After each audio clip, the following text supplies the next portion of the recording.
Hello again, it's Mitch here from Bush Lapa Centurion again. Just quickly going to go through the geyser with you guys. So we utilize the Hansen Geyser on all our new units. It's a 14-litre geyser. It works like a contained geyser similar to what you have in your house. It works on electric and on gas. So we've got two operations. We're going to show you guys quickly how to ignite and use the geyser, or start up the geyser and then use the geyser. So first thing first, we're going to do it on gas and then we're going to do electrical. Alright, so when we start with the gas operation of the geyser, let's say you stop in camp and you know you're definitely going to shower. The geyser takes 10 to 15 minutes on gas or on electric to get up to temperature. Temperature would hover anything from 65 to 70 degrees. That's maximum temperature on the geyser. Then it's on temperature where it needs to operate.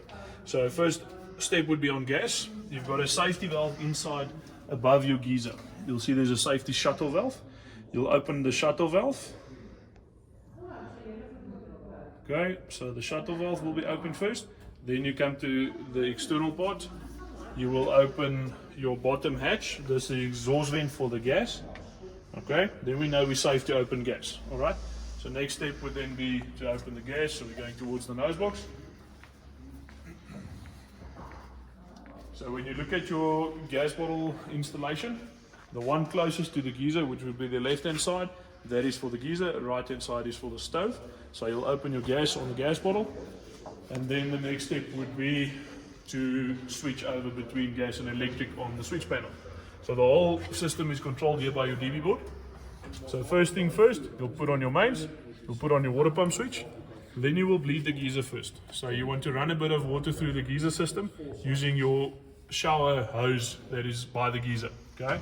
If you're happy, the flow is constant, you don't have any air bubbles coming out, there's no air in the tank, then we know we can operate. To operate the geyser on gas, you'll switch it on to gas and you will switch it on. You'll see there's a light that comes on, starts to blink. It blinks very slow. When it starts the ignition system, you will be able to hear it. It is hearable, so we'll wait for it. Just give it a few seconds. You can hear it ticking now. There it goes. Alright. When the geyser is happy, the light goes solid. Okay. We don't have the gas open, we're on the inside of the building, so the gas is closed now. So you'll see it will restart the sequence again, saying that it's not getting gas, or there's a problem, the geyser is not igniting. Okay, so you can retry that for 3 or 4 times, the light will start and blink quickly, then you'll need to look at why it's not getting gas. Okay, there might be an airlock in the pipe or something else, one will have to check. So how to operate the gas on the electric side of the unit. Alright, so there are a few things you have to do. Okay, first thing is first. You'll switch on your mains, you'll switch on your pump, and you will bleed the geyser. Okay? So we're going to go out by the shower door. This is the rattle. So we're going out by the shower door, and we're going to go show you guys how to bleed the geyser quickly. So to bleed the geyser, you've got your mixer up here, and your shower hose that you will use to shower. Okay? So the mixer works like a minuscule, similar mixer to what you would use in the house. So you've got a on and off position on the mixer. So that is off, you can hear no water running.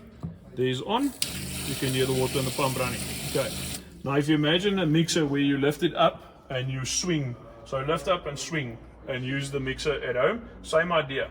So you'll open up and you will swing the mixer left and right to basically give you a pivot point on hot and cold.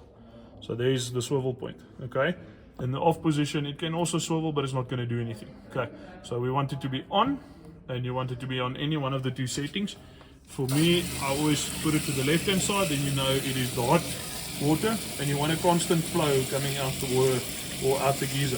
If we're happy with that, there's a constant flow, then we go back to the DB board. Now we're going to switch on the electrical side.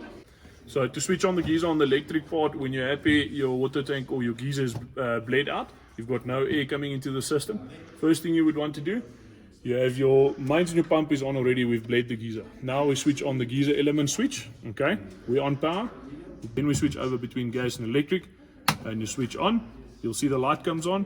It stays on until the geyser is fully on temperature, so that's 65 to 70 degrees.